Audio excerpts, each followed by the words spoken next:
One of the most frequent questions I would get asked as an intuitive or a psychic or a clairvoyant, a psychic medium, tarot reader, whatever you want to call me, is, well, there's two questions. When will he leave his wife?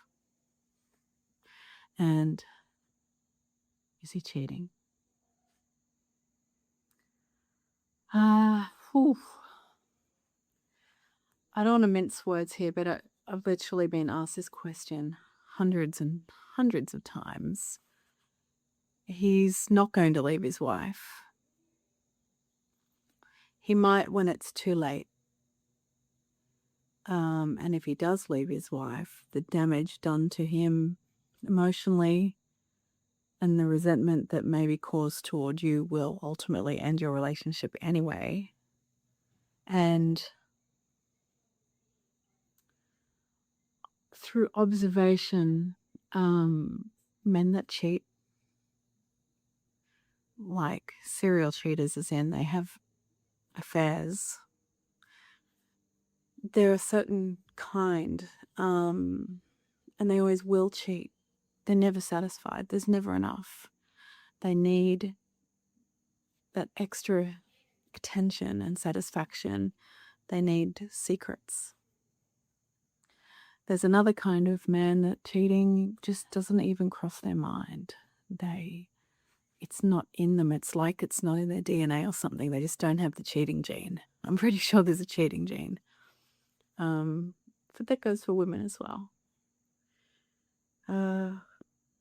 So if you are the other woman,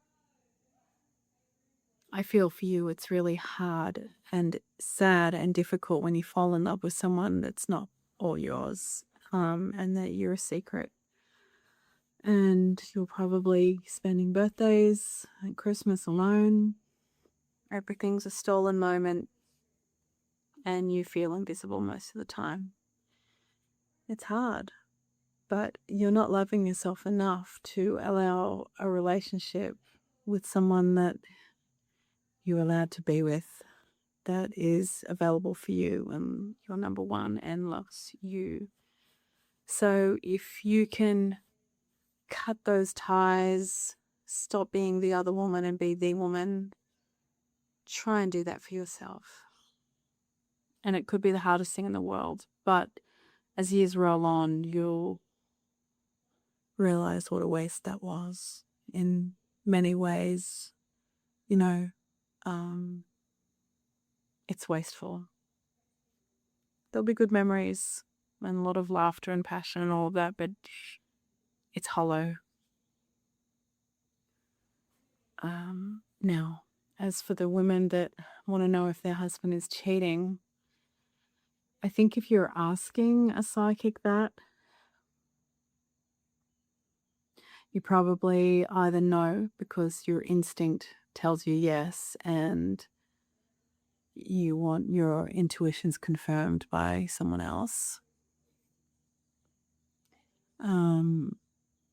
or he isn't and it's the furthest thing from his mind, and you will maybe cause him to start thinking about that when he realizes that you don't trust him and you've planted that seed in his head that maybe that's something subconsciously that will happen. So it's a slippery slope.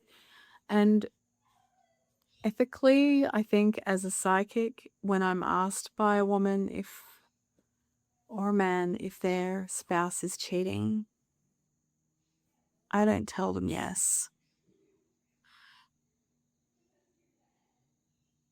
I tell them to look for more signs and clues and decide for themselves, but I'm never going to say yes. Imagine if I'm wrong. Oh my God, that's insane. I've just ruined a marriage. Okay, it's just